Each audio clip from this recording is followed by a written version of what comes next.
Nag-crave nga kami bigla sa mangga. Kaya mga guys, samahan nyo muna kaming humingi ng mangga ngayon. Makikihingi nga kami ng mangga sa kapitbahay namin. Nakita kasi namin sobrang daming bunga ng mangga nila. Kaya hihingi muna kami. Wala kasi kaming tanim na mangga. Papunta na nga kami sa paghihingian namin ng mangga. At nagdala na din kami ng panungkit. Paglipas nga ng ilang minuto ay nakarating na din kami sa paghihingian namin ng mangga. Kaya nagpaalam na din ako agad doon sa may-ari ng mangga. Magkatabi lang din kasi yung puno ng mangga at bahay ng may-ari. At nung nakapagpaalam na nga ako ay inumpisan na din namin magpitas ng mangga. Inuna ko na ngang kunin yung mga mababa. Pinipili ko ngang kunin mga guys ay yung medyo maliliit pa. Mas gusto ko nga itong kunin mga guys dahil yung buto nito ay malambot pa. Sobrang dami ko pang ang kasamang kumuha ng mangga dyan. Parang uubusin na namin yung bunga.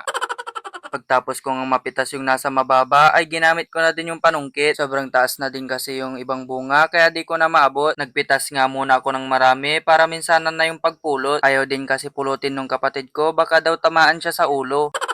Dinamihan na nga din pala namin yung kinuha namin. Mag-uuwi din daw kasi sila ate. Uuwi din kasi sila ngayon. Nagbakasyon lang kasi sila dito. At nung marami na nga kaming nakuha mga guys, ay umuwi na din kami agad. Pag uwi nga namin mga guys, ay magigisa na ako ng bagoong. Ito kasi ang masarap na sausawan pagdating sa mangga. Kaya pagka uwi nga namin mga guys, ay naggayat na ako ng sibuyas at bawang. Pagtapos ko nga maggayat ng bawang at sibuyas, ay magpapainit na ako ng kawali. Huwag nyo na nga rin pala pansinin yung kawali dyan mga guys.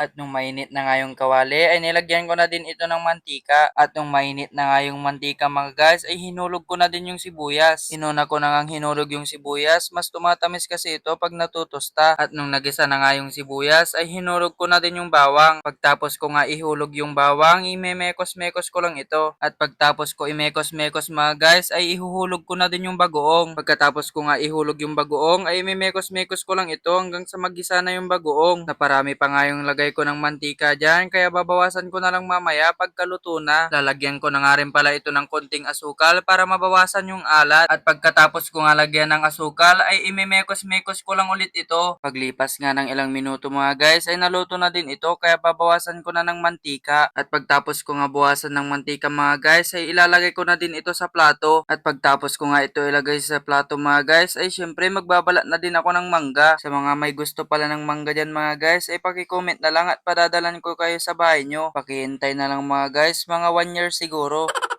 Pagtapos ko nga balatan yung mangga mga guys, syempre kakain na din ako. O siya mga guys, kakain muna ako. Basta ngayon ay hanggang dito na lang muna. Bye bye!